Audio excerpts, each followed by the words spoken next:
Biasanya politik itu bandulnya bergerak secara ekstrim. Dari yang dungu pergi pada yang pintar. Karena kita malas melihat terus keadaan politik kita dituntun oleh kedunguan. Kalau kita lihat misalnya sistem akumulasi dunia per hari ini, semua institusi masuk di dalam debt trap, governing by debt itu. Tetap kita mesti pilih dulu itu. Kalau Jepang berutang, Amerika berutang, dia nggak ada urusan dengan oligarki predator. Orang kaya di Indonesia tidak bertambah. Segitu-gitu aja orang kaya. Yang bertambah kekayaannya.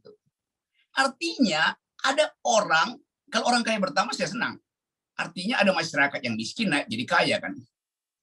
Tapi yang terjadi adalah orang kayanya tetap, kekayaannya bertambah. Berarti ada kelas menengah yang jatuh miskin. Di situ kita, yang biasa kita bisa hitung dengan Gini ratio.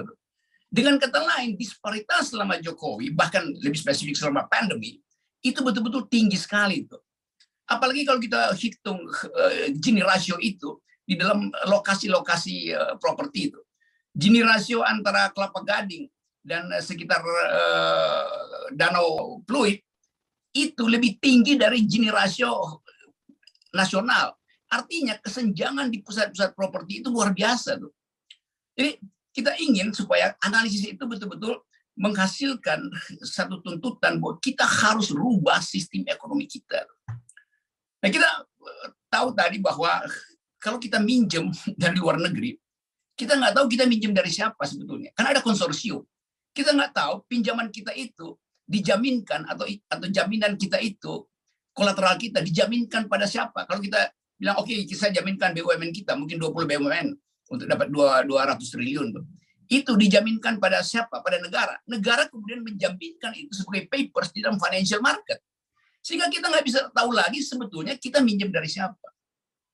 Bisa jadi kita minjem dari oligarki yang operasi kapitalnya itu adalah footloose. Kita nggak tahu lagi jejak kaki oligarki.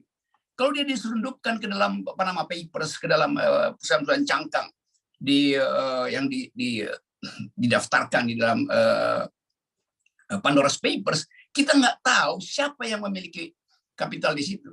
Jadi jangan-jangan Jokowi justru meminjam dari oligarki yang operasi kapitalnya, akumulasinya itu ada 3.000 km dari kita, ada 14.000 km dari kita, ada di pusat-pusat tax haven.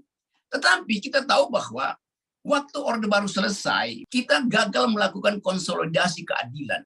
Konsolidasi politik dilakukan, tapi konsolidasi keadilan tidak terjadi. Apa akibatnya? Akibatnya adalah oligarki zaman Orde Baru itu menyelundup kembali dalam Orde Reformasi, carry over, terbawa ke dalam sistem. Dan kita tahu bahwa mereka sebetulnya yang menyimpan uang di luar negeri dan tidak terdeteksi, yang kemudian sekarang dibujuk-bujuk supaya dapat tax amnesty. Lebih gila lagi, tax amnesty bisa 2 kali, bisa 3 kali. Yang namanya amnesty itu 1 kali. Bagaimana mungkin ada tax amnesty berjilid-jilid seperti baca Kopingho itu, berjilid-jilid itu. Jadi sekali lagi, saya mau tegaskan aja poin dasar itu bahwa Indonesia sekarang ada di dalam kebangkrutan moral sebetulnya. Kalau kebangkrutan ekonomi kita udah tahu semua tuh, kebangkrutan politik, tapi kebangkrutan moral. Kenapa? Karena kita nggak lihat pertandingan isu yang berbasis pada ide dan berbasis pada value. Saya cuma lihat baliho Ganjar, baliho Airlangga, baliho Puan, segala macam baliho. Kita nggak tahu otaknya di mana. Kalau kita cuma lihat wajahnya tuh. Apa ide Anda tentang Indonesia? Apa pengetahuan Anda tentang genealogy of power yang diulas dari 1689 sampai 2021? Kita ingin pemimpin ke depan, dia mesti mampu membaca visi global ke depan. Ada perang Cina Selatan nanti akan mengubah parameter politik di kita. Sangat mungkin kalau terjadi ketegangan eskalasi di Cina Selatan, seluruh daftar pemilu kita berhenti. Karena Amerika akan bilang, Indonesia silahkan tentukan Anda proksi Cina atau proksi kami. Kalau proksi kami yang dikte presiden Anda tuh. Kan itu power play dunia tuh. Yang tidak mungkin kita hindari karena kita betul-betul dianggap sebagai negara yang buruk, nggak punya social ethics, nggak punya kesempatan untuk mengucapkan sesuatu yang konseptual. Kenapa? Karena kita dipimpin oleh orang yang tidak punya konsep. Jadi intinya balik ke situ tuh. Karena itu sebetulnya kalau kita ingin agar supaya demokrasi kita itu membaik, kita mesti pastikan bahwa sejak sekarang ada investasi nilai, investasi sikap, dan investasi ide gitu. Asal usul kata konstitusi jauh sebelum 1689, mungkin tahun 1500 itu, ada seorang Italia atau orang Prancis itu pada waktu itu mungkin masih satu kawasan, namanya François Hotman yang menulis Franco Gallia. Jadi bayangkan di abad 16 ada seorang intelektual yang merumuskan bahwa konstitusi artinya hak untuk membunuh raja. Jadi bayangkan, konstitusi dari awal memang dimaksudkan untuk menghentikan operasi oligarki yang membackup raja dengan alasan bahwa raja itu mahkotanya diberikan oleh Tuhan, karena itu nggak mungkin dicopot oleh oposisi. Satu waktu kemudian, 200 tahun kemudian, dibuktikan bahwa kepala raja itu tidak diurapi oleh langit.